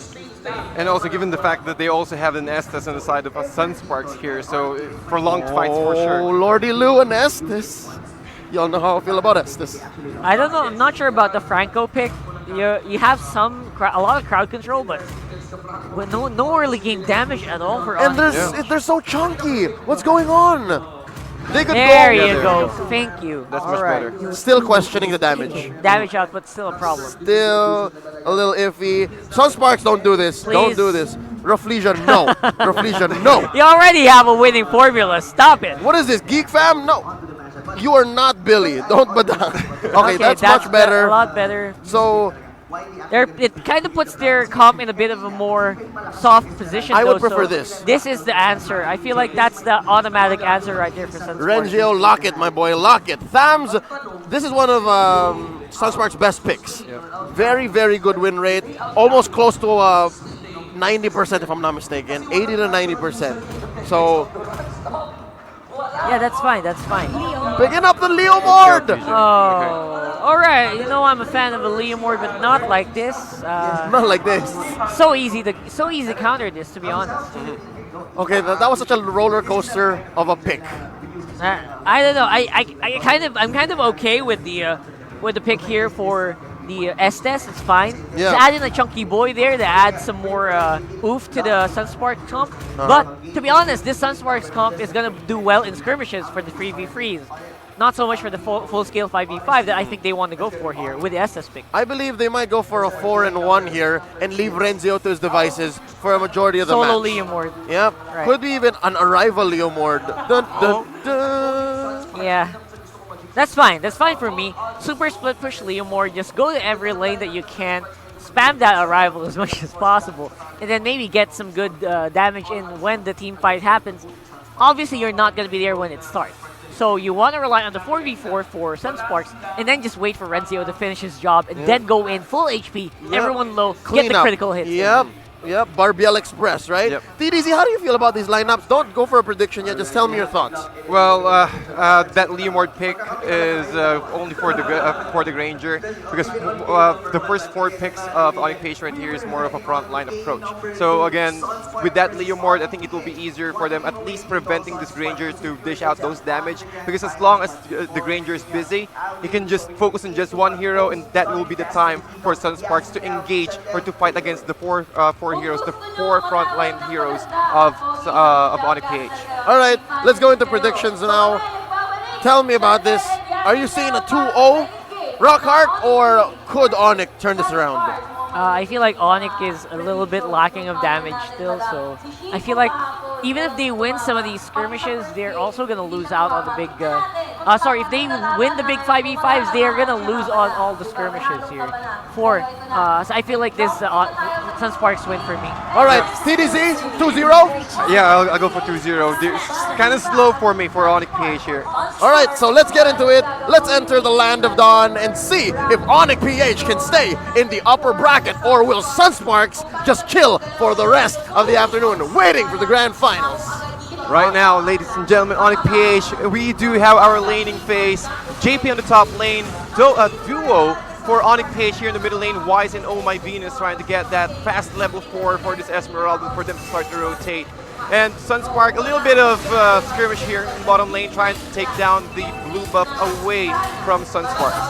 Yeah, that's already pretty solid invade here, and the composition for Onyx is perfectly designed for this. They are very hard to take down. However, of course, the damage output going to be there still. Fuzikin doing great damage. Reflection for the zone level 1. Akai can do that a little bit, but not that effective. Not that effective indeed. And as you can see, 4 members of Sunsparks already going for that 4 protect 1 play, while JP is able to get that River Crab away on the side of Mpl-Ph. However, Granger is also there, Yapno is also there. But as long as Mpl-Ph here will not give any kind of early aggression kills or unnecessary kills on the side of Sunsparks, they can try to at least give a little bit more space for Yapno to get his farm. They can survive this early game. Yeah, just a little bit here. Again, still, Iacno is going to be the main focus here for Mpl-Ph, so I think it's right to have Oh My Venus on guard duty for the whole majority, but JP has a tool to take down D-Lar if he can get all the hits in. This is very, very bad. Here comes the backup though. Greed, Power of Nature, zones out the rest of Sunsparks, but they're not afraid just yet. Making some time to get out into safety. Oh, however, Harith here hiding inside the brush area, trying to cut out the wave or stop them rather from using their TPs. Greed almost 10% HP, and you see how aggressive KLVJ is. Once he got his hands on this Harith, he will just completely insane, just moving around the map, giving a little bit more experience for Fuzigan to get his level 4 as early as possible, because once Fuzigan got his level 4, it's already go time for Sunsparks. Yeah, go time is what we're waiting for here for Sunsparks. I feel like they're only just waiting for level 4. They're so itching to go for the fight already. Even if Renzio is just level 4 on the Leomord, they already can and do have the tools to win fights. Oh, Greed looking really low here, using the wild charge defensively. In comes Wise, Refleja putting him back away. And here comes Fusakan taking a lot of damage. Iaknu taking so much damage as well. KLVJ gets the kill. Salmon Force being committed here. That turtle is still alive. Oh, God! On to that. Oh my Venus. Iaknu kills Fusakan, but it seems like it's so messy. It's 3-4-1 so far, and it seems Onyx won that. Yeah, I feel like they really did. Again, KLVJ might be in trouble. Forces to flicker on the Wise. Great micro mechanics. The whole time that was happening, that was a 4v5. JP has been on the top lane for a majority of this game, so I'm not sure if Sunsparks got the value that they want for that, but I hope so, because they are very lacking right now. Oh, with a nice iron hook there from Oh My Venus, able to secure that kill, and they might be able to at least secure this turtle as well. They saw Fusakan here on the right side, but he can't do anything else. The domain, well, the damage of the domain of the Moon God is not enough, and it doesn't have any retribution. Solid predict on the iron hook, I gotta say. And Wise, again, still pretty much unbeatable here in the team fights, because that's a big problem with Sunsparks comp, with either Renzio or JP missing. It's basically just a free people with enough power to win the team fight. Everyone else just trying to get some gold. Trying to get that farm a little bit, but right now that they have their level 4s, we might expect a lot of action here. There's a lot of small skirmishes here on the side of Sunsparks. As you can see, level 6 already on KLVJ. Fusakan will just stay behind KLVJ with that heal right there. If KLVJ can just really dive inside the tier 1 turret right now. Next target will be Iaknu. For sure, again, Iaknu is always going to be the biggest threat here.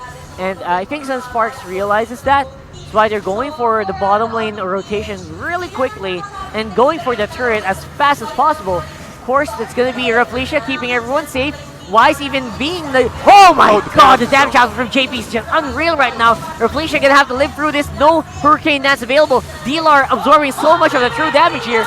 We'll have Here comes Renzio, cleaning up, pushing him back. Down goes Dealar, and it looks like Salmon Force is being committed as well. Wise dropping to JP. He's getting full value out of Bounty Hunter, and this turret is not going to stand.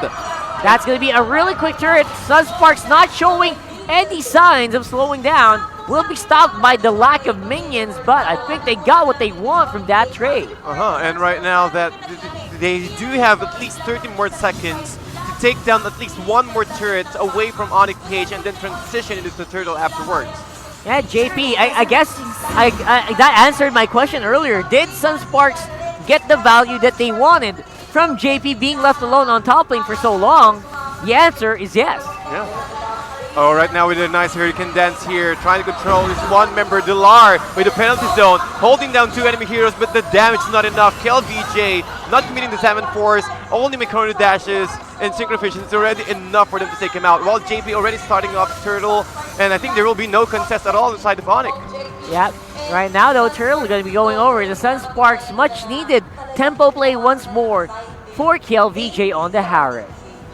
A lot of rotations right now. Sunsparks looking at the net worth, 3k gold lead for Sunsparks. This is the start of 6 minutes in, and this is what they need. They need to get that early start, or at least that early advantage away from Mpl-Ph. And as long as they can control Iaknu, put him on at least a lot of pressure, it will be really difficult for Mpl-Ph to fight against Sunsparks, especially with Renzo on his Leomord. Yep, completely true. Greed using the wild charge to just get out of trouble there. Not a good sign so far for Mpl-Ph. I think that's the second time he used wild charge to run away. Yeah, that's not a sign, the good sign Not at a all. good sign at all. Yeah, because I feel like if you keep using that, you lack the engagement tools that you need to get to JP like right now. Oh, JP took so much damage there, but I guess that's what Fusaken's SS is there for. That's right, Estes on Fusaken, not really combo I was expecting today, but definitely working out for the better here for Sunspark. Oh, KLVJ trapped inside the wall there. At least able to buy a little bit more time, but Mpl-Ph, they really want to protect this tier 1 turret right now, because if this tier 1 turret will be destroyed, automatically Sunsparks has the jungle already of Mpl-Ph. They will just take down all the resources, choke them out every single time. Yeah, choking them out is pretty important. Again, because of that, look at that, 3,000 gold lead already for Sunsparks, 7.5 minutes into the game. And I think you got to keep this competition down. You got to deny all the gold coming into Wise, all the gold coming into Iaknu, and stop DLR from just going crazy on the minion waves. You're going to get that gold advantage over and over again. Oh, check it out though. It seems like JP has walked into greed. DLR with the arrival once more. Iaknu gets a kill though, much needed against Rafflesia. And so far, that's going to be a 4v5. It's a possibility of a Lord coming very, very soon.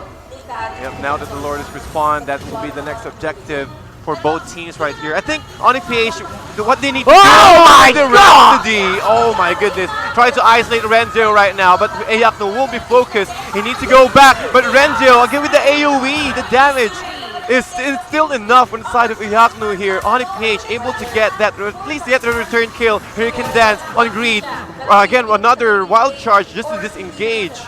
Sunsparks really playing aggressively right now, forcing Greed to use, or forcing Mpl-Ph to use all of their ultimates because the next objective will be the Lord. They do have a lot of time right here. They knew that there's no ultimate in the side of Mpl-Ph. Could be big. Greed, no wild charge though, going for the steal. Gonna get taken out instead. Iron Hook will not connect. Lord will go over to Sunsparks. Iaknu a little too forward. He needs to back out of here. Oh my Venus, getting a little bit of space. He is gonna hide here in the bush. That was scary for Iaknu. Super scary indeed, because there was no way that he could actually do anything in that place anyway. So that was a big problem for Mpl-Ph right there, already using all the bullets in their gun before that team fight started. Yep.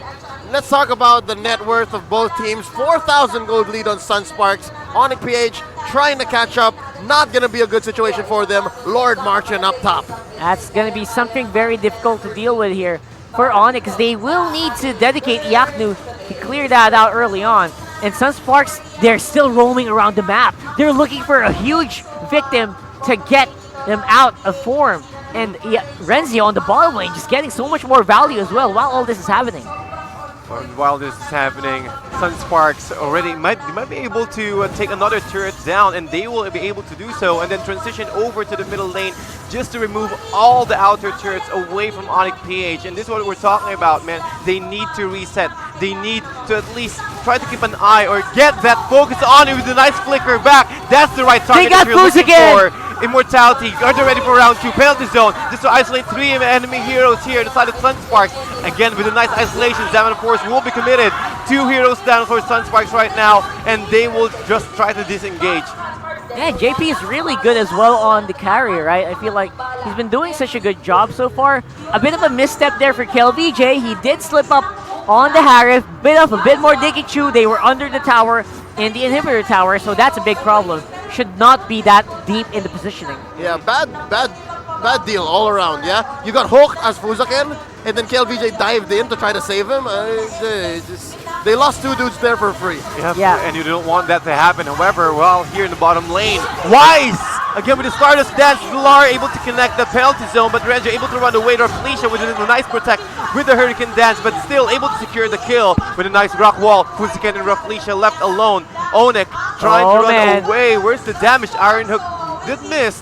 However, that's a nice tempo control for Mpl-Ph, at least trying to get back something, a little bit of their net worth, or a little bit of momentum in their favor. Yeah, KLVJ was already arriving when that happened, and that's when I realized the reason why they picked up the Franco in the first place was just to try to clear up this Harif. And I feel like that's a big deal. That's a big tool that you can use when someone really goes ham like KLVJ did on game 1. And this is a good tool. I feel like this is going to be a bit more of a close match than we thought it would be. Right now, Fuzaken and the rest of the crew, I think that's a shadow mask for Felicia here, trying to scout out how many heroes are there. However, the rest of Mpl-Ph is just hiding inside with a nice... Oh, Iron Hook did not connect though, but I think that was a Purify being forces a Purify right there onto... That's going to be big. The team fight is going to be massive here. Big 5-bad penalty zone.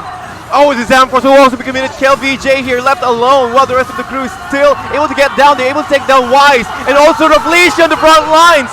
KLVJ! Pounder. KLVJ as well. The Main of the Moon God able to get that at least 1 kill, trying to even it out. And it's time for them to run away.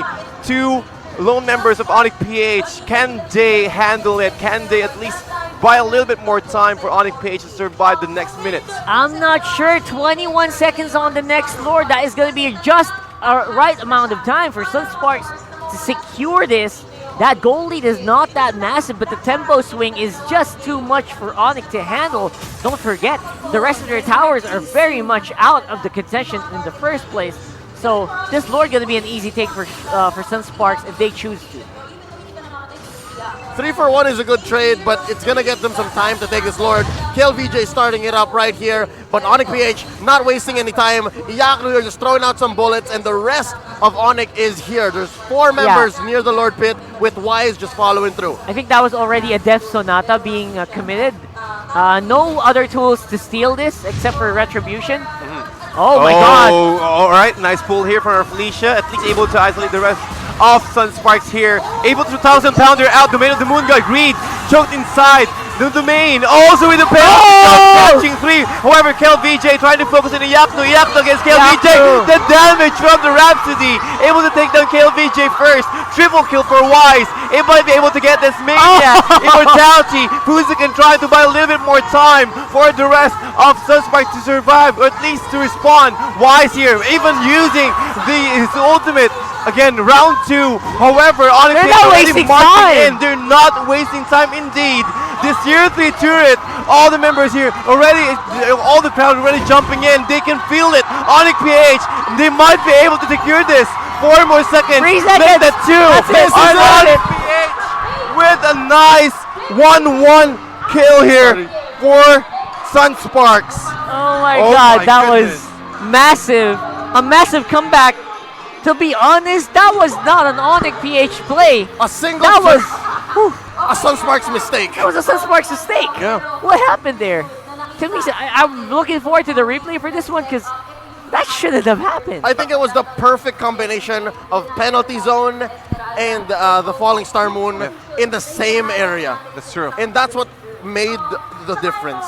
And I think there's a point where the Iron Hook plus the Flicker combination inside the Tier 3 turret of Mpl-Ph that really dent, at least rattled Sunsparks right there. They're able to pick up 2 without any respawn or without any respawn kill for Sunsparks. Wow. I actually didn't realize how late that game was already until I saw the death timers. How many minutes was that in? I feel like that was just 13. I feel like that was so weird. It was a level 2 Lord. It was a level 2 Lord, right? So... And nobody needed it anymore. I think that was the mistake. Over committing for Sunsparks into a huge dive. I feel like they felt a little bit too unstoppable. I think that's what you talked about after game 1 ended. Too much bravado on the side of the Sunsparks team. And again, that might have been it. But JP played very safely for the first 5 to 8 minutes. Later on, he tried to chase, and here he was a little too forward. I think with Fuzaken, sure, he can be a little more, a little out there, but if it's just Fuzaken left, what now? Yeah.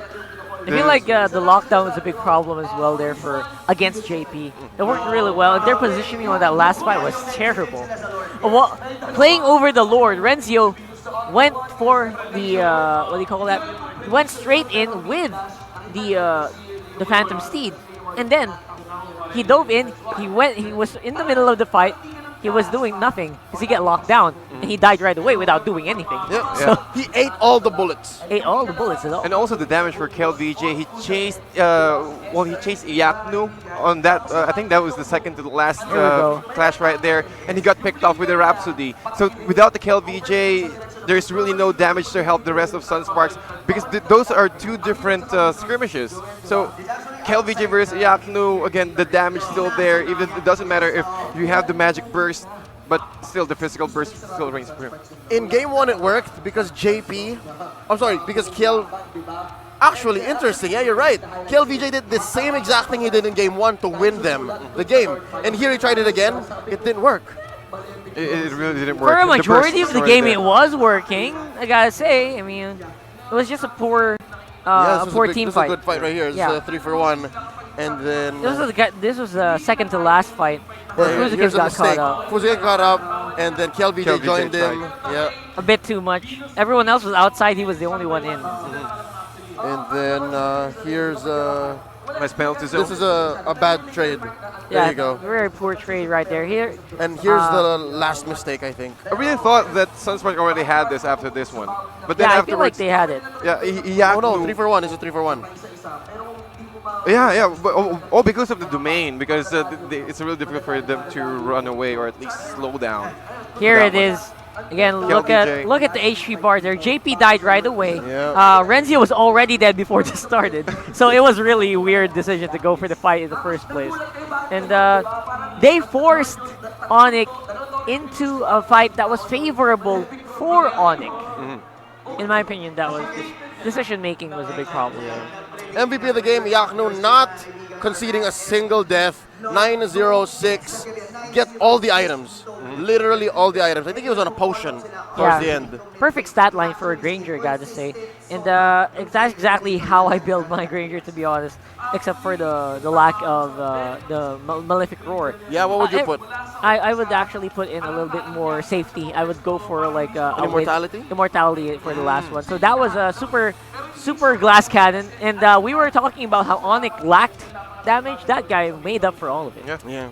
I agree. But then again, what went wrong for Sunsparks besides the fact that they overextended a bit or they had the wrong priorities here? I don't think it's that. I think they really just... There was... to be honest, they were winning. They were. They were winning. There was nothing wrong with how they were playing. There was a big problem with how with the fight that they chose. They're choosing. Exactly. Yeah, they're also trying to fight in favor of Mpl-Ph. All those choke points right there. I really Weird thought position. That's where weird Onyx position. likes to be. Yeah. Oh yeah, you know it. You know Onyx. They like those weird fights where they're forced to decide on the fly whether this is a good fight or not. That's what they're really good at. Onyx adapting on the fly whether or not this is a good call or not. It's very rare that they actually fall to a team fight decision making. They fall more for mechanics. They fall in terms of who they pick out first sometimes, right? Everything else, Onyx has a grip on, and Sunsparks, they played right into that. Yeah. Well, kudos where kudos are needed to be given. Venus played a very good Franco. Finally, something to answer. Again, if they force a Diggy on this, I'm gonna really go crazy here but already. Instead, they go for the Butcher, and it works. Yeah, they were hovering over something like a Rafaela. That might have worked a little less because overall Estes just beats Rafaela on the fly, obviously, in terms of how fast they heal up and how consistent the healing is on. It's obviously going to be very bad if they force a Rafaela. So the Franco, something to counter the movements of a very, very hard to grasp Harith. Harith and I think Renzio's Leomord. Yeah, right? Leomord As did soon not as you do go anything for, at all. If you go for Barbiel, Yeah. if you go for the deep dive, Franco's there. Oh my Venus is waiting. And I think that's why even if Greed does fall fast, which he often did, they were able to go out for the win. Yeah, and also, I really think that the Franco is really good for Mpl-Ph because the main priority here for Mpl-Ph is to catch the Estes of Sunsparks. And with that last fight, skirmish on the mid lane tier 3 turret, he's able to get that Estes, and then suddenly Sunsparks collapse. Yeah. It forced KelVJ to go inside and force that fight, and that really messed up the positioning and also the momentum of Sunsparks. Yeah. Going into game 2, you guys think it's time for JP to bring out the Gushing? Yeah, JP, he was really good on this, but he's not the guy we saw in the regular season really boom, you know? I'm looking for the boom here for Sunsparks. I think JP should pick up the Gushing. Yeah, he really This should. is time, I believe. It's going to depend a lot on the draft, to be honest. I feel like that might be what Onyx are expecting. So, I don't know, Sunsparks, maybe they're trying to counter the expectations. It's a mind game here, to be honest. I think it's Sunsparks on the play now, so they have some power in dictating how the picks and the bans go, Yeah, just like first they pick. did in game 1. It's probably going to be a similar first pick rotation here for Sunspark, where they will try to see if they can bait up after the pick after the Harith. And I feel like they might still leave that open. And I'm not sure if Onyx is going to be willing, because I'm 90% sure Onyx is going to ban it out in this game. Okay, so if the bans for Onyx are Harith and the Kufra, that still leaves a lot open for It does. Sunsparks, right? It leaves a Grok open for Fuzuken once more, who's very happy to pick that up. And kind of also gives you Esmeralda priority if you decide to pick up the Harith instead. Yeah. Well, we no longer have to just start thinking about it and just making up weird drafts because we're about to see it go down right here, right now. Y'all heard the bell. It's time to go into Game 3. And this is just the opening series, my friends. That's right. And it opening already series. feels like a grand finals. Indeed. Indeed. I mean, I've already said this is Grand Finals preview in the first place. It's a teaser, right? It's a sampler. It Instead is of a a best of sampler. 5, it's a best of 3. Best of 3. And then afterwards, they'll meet again. Yeah. Going for that revenge. Whoever's loses in this match right now. Maybe, just maybe. Again, I'm still rooting for Onyx to lose. I don't know why. Just kidding. I'm just kidding. Obviously, I still want to see Onyx win because I've given my bet for the whole of the series of the season. But again, they're just not quite there yet. In that last game, they barely made it with the skin of their teeth. Yep. Don't say they dominated that last game. They did not. I love it. On screen, y'all just saw Raflesia just smile. So I like how they're still on that. They have the good mindset. They just want to have fun here. So Sunsparks banning out the Valir and Mpl-Ph. They don't want to see Raflesia's Panda anymore. No more Akai, please. Yeah, the Akai. With the banning of the Akai, I already expect them to pick up Esme at this point. Esmeralda on Sunsparks? Yeah, I know Onyx. That was the biggest problem. So, that 3 in a row, Esmeralda. Yeah, I feel like that's going to be the case because that was the only thing that was hindering the Esmeralda to be super effective in the team fights was the Akai. And removing that is going to be absolutely fine for Onyx to just get that Esmeralda on Wise again. Okay, so this is pretty spelled out. Sunsparks banning out the Kufra, still leaving open the chance to get a Harith or a Gushan, and Onyx has so much responsibility to stop that. Yeah, absolutely. So this next ban is going to be crucial. You're going to leave up the Harith. Do you want to risk that, Onyx? Or are you looking for something else here? I think it's much better for Mpl-Ph to remove the Harith right now. Since this is game 3, just in case that... Oh, okay, a Gushan. Man, that's respect. Mad complete respect. mad respect. Okay, JP. I think Onyx figured it out and said, we can answer the Harith, so we can leave it open. But they also left open the X-Borg, so... What's more important, though? I don't know personally. I can't say that the X-Borg is more important than the Harith. I'll be honest, it's not. There's go, a big power discrepancy in terms of X-Borg and Harith. It's weird to give priority of this, but this gives me the impression that Sunsparks wants to go for the big team fight and combo it with the Claude like what they've been doing. Could not click Harith any faster. They're not even... no hesitation whatsoever. Oh yeah, we're gonna get the Harith right away. There you go. Thank you very much. Again, we're also gonna get Fuzuken's Grok right there. Although they did concede so much for that. Yep, there you go. JP, I believe that's KLVJ. KLVJ picking up the Esmeralda, and that might be a Renzio Cho. Yeah, Arenzio obviously. Oh no, it could be a Raflesia Cho. Oh yeah, he does play that really well at the same time. So not surprising here at all. They just, there's not even lacking of damage anymore from Sunsparks at this point. They can just pretty much play this on the good tank, you know. Onyx would be smart here to get the Tarizla. Yeah. They should. Because, Sunsparks, for the first 3 picks, for sure, they will go for those teamfight-oriented picks, less insanity, at least buying a little bit more time for Mpl-Ph to respond and also helping this Harith to at least dish out and go way beyond the back lines of Sunsparks, making it easier for them to destroy all the core heroes. Are we looking for a Granger or a Claude ban here for Sunsparks? Because I feel like that might be the missing ingredient here for Onyx.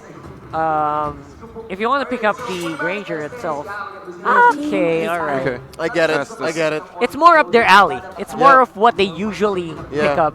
So, yeah. Respect for Onyx. And Onyx is the one who banned out the marksman. So, okay. All right, so Onyx gonna have the priority for Granger. I feel like they should pick it up, but they go for Kimmy instead. Got a good, solid early game there. Could have been the Granger, could have been the Kimmy. Yeah, are we looking for Rafaela? that's what all my Venus is thinking about right now, for sure. Ooh. Rafaela and then the Kimi, right? Yeah. So a lot of early aggression here. Check it out. The Kimmy is answered right there by the Lolita. Right away.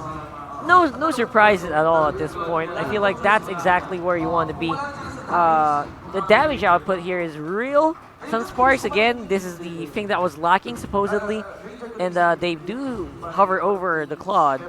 Not surprised if it goes for Granger, but Claude is fine. Claude is absolutely fine for this. Yeah, and I really do agree. The Blazing Duet really goes in par with the Luminant Blast and also with the Last Insanity. The only thing that they need to do here is to make sure that they are able to get ahead when it comes to levels, because if Sun Sparks got their level 4 as early as possible, there's a big chance they can stop this, this Rafaela and also this Kimi from rotating.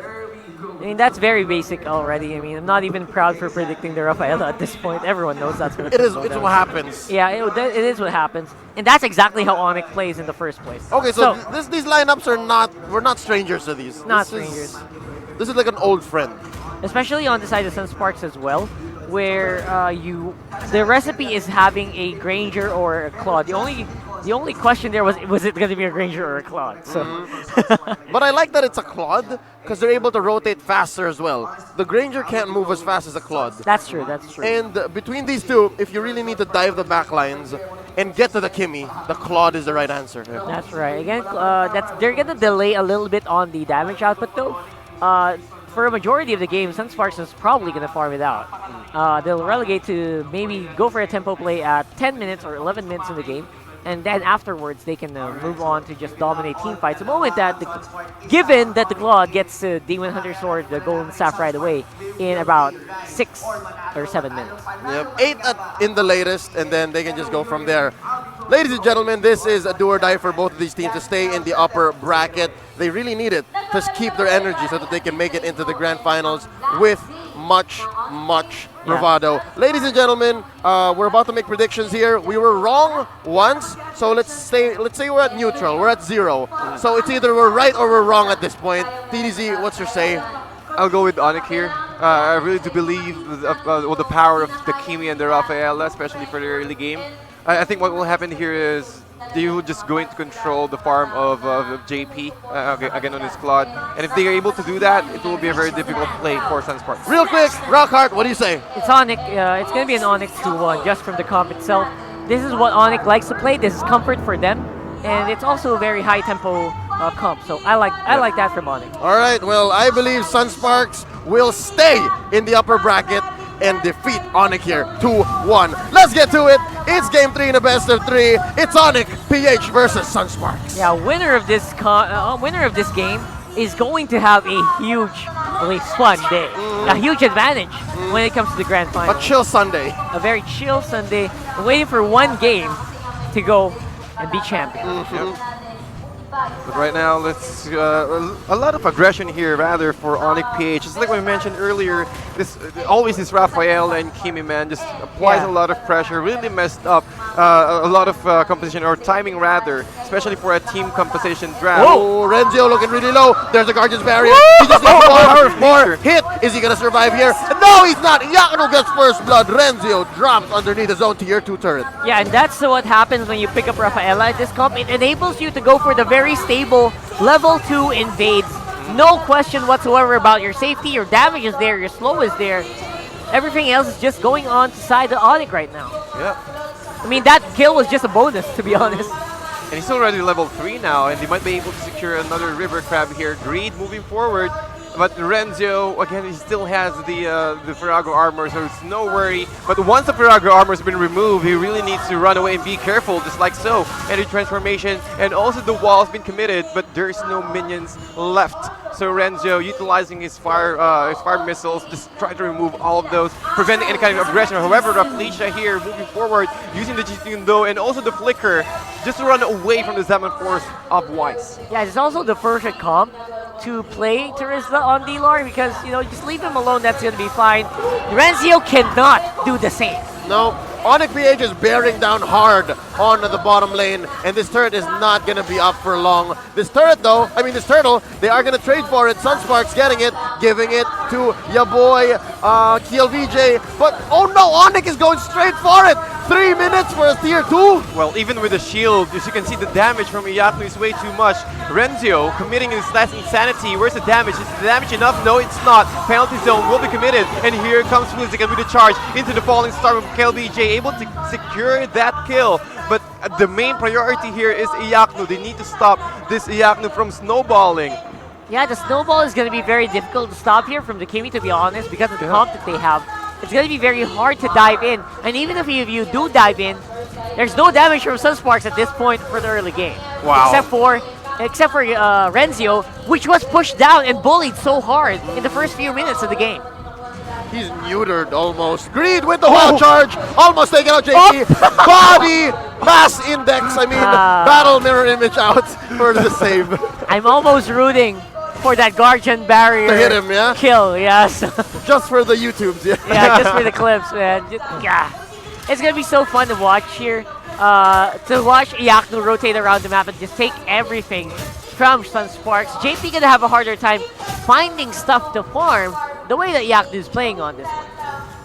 Yep, looking at Iyaknu right now, 2-0-1. What more can you ask for this Kimi? And he also went for a mage killer, so all this turn, all the objectives, advantage for Mpl-Ph is on the hands of Iyaknu. However, a lot of aggression still on the side of Mpl-Ph with the falling star moon, able to hit one. I think that was the Rafflesia who got, the Oh My Venus who got hit by that one, but Iyaknu able to use the second skill, try to get at least a little bit more space. However, Wave of the Dragon will be committed into the Luminum Blast combination, hitting 4 enemy heroes. Well, KLVJ doing his job on the right side, trying to chase down Oh My Venus, Stardust Dance, able to secure that kill. And what a nice engagement! Sunsparks!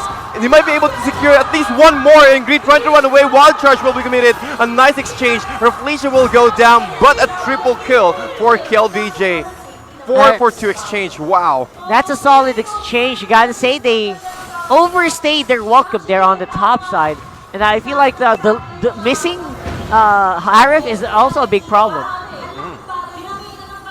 Wise now with the Magic Worship, Iyaknu. Okay, I'm feeling that the Onyx really needs to destroy all the tier 1 turrets if they want to have this composition successful. Because as long as this tier 1 turret is standing, you cannot take the advantage of or rather the map advantage in your favor. You need to play really hyper aggressively in this one. However, a nice initiation right there with the Insanity. Luminum Blast will be committed as well. While the backlines, Dilar trying to shut down 3 enemy heroes with the penalty zone. He will be successful to do so, but KLVJ is the main problem here.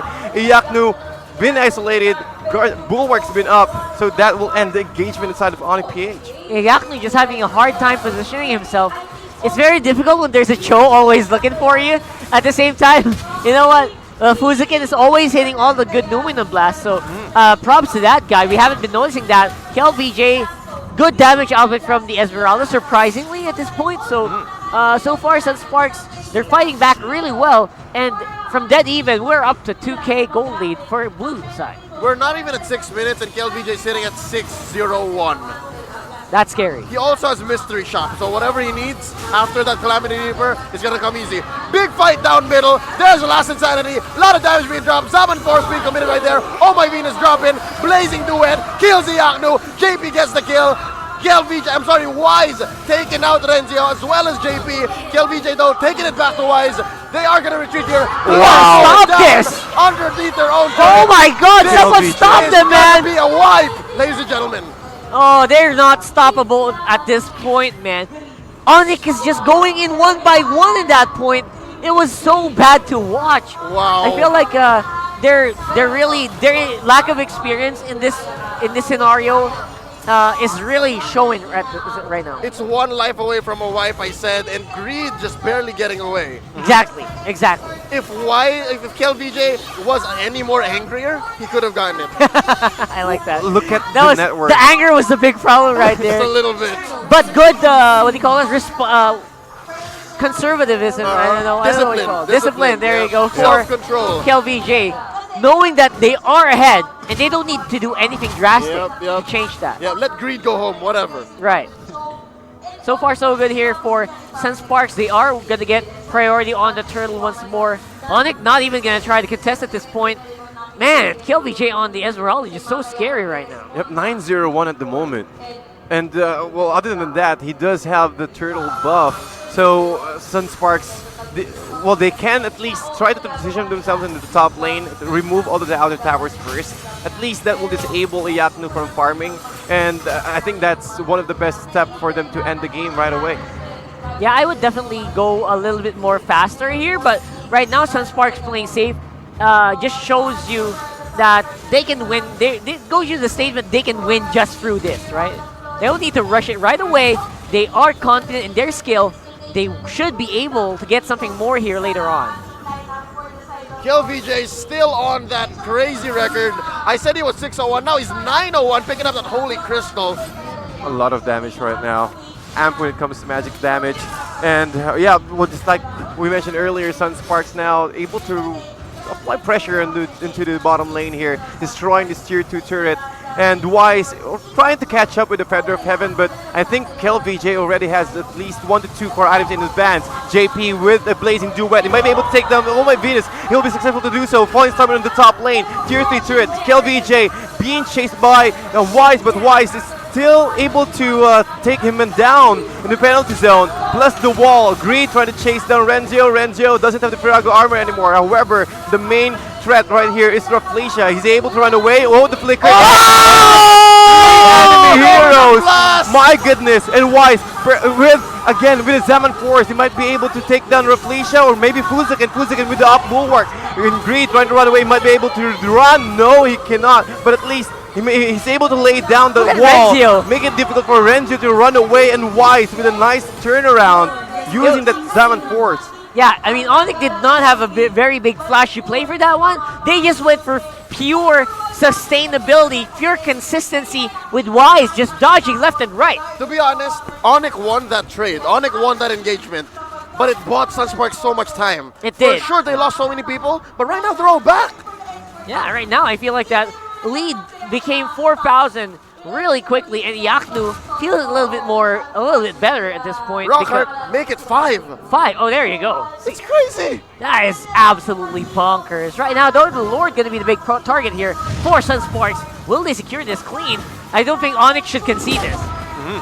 All right, now Onyx trying to contest the Lord now. Almost 10% HP left, and Greed moving forward here. He's trying to get that steal. However, it will taken up by SunSparks. SunSparks Blazing Duet on JP, able to hit down Wise. Wise deleted after the last Insanity, and SunSparks now removing 4 enemy heroes without any at all. And this might be a nice wipeout.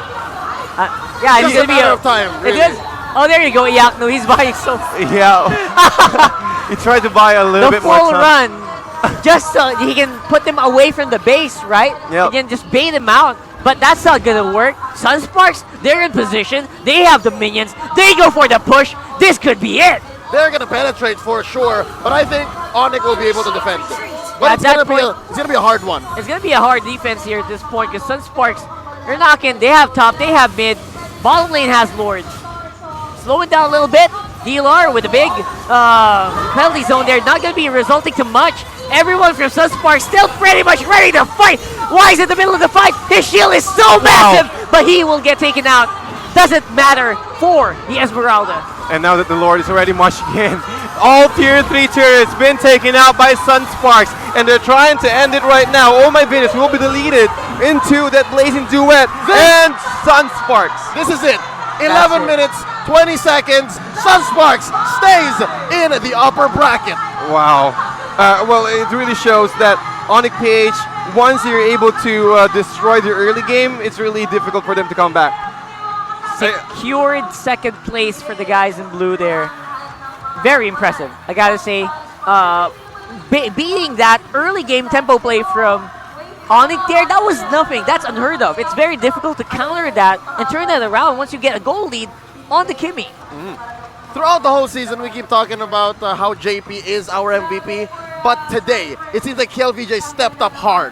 Damn, that was hard, man. On that Esmeralda, Esmeralda. It was there every single time. 6 kills within less than 6 minutes, so that's a lot of aggression and also control for that Esmeralda right there. And I gotta say, this is the reason why you pick Esmeralda against Harif. Harif earlier on Wise. Oh! Congratulations, Sunspark versus Mpl-Ph. Napakagaling ng Sunspark noon. Hindi ko akalain talaga. Pero talagang medyo may mga mali sa picking. Hindi naman mali. Parang kulang kasi talaga sa damage yung picking ng ating Mpl-Ph doon, mga gamers. No? So, hindi natin alam ano mangyayari. So, tapos sa ilan, yun lang naman gusto natin panoorin kasi may laro tayo ng 1 PM, mga gamers. So, sige, mamaya na lang tayo, mga gamers. So, end na natin ang stream natin for the MPL, mga gamers. Sa mga gusto manood pa niyan, punta na lang kayo sa website ng ay punta lang sa FB page ng MPL natin, mga gamers. O Mobile Legends Bang Bang Philippines, mga ganyan. So, sige, mga gamers. So, prepare na tayo para sa 1 PM game natin. Gamers House tayo. Game 9 tayo hanggang game 16 mamaya, mga gamers. Tuloy-tuloy na yun, mga gamers. So, again, salamat sa panonood. Galing. Congratulations, Sunsparks.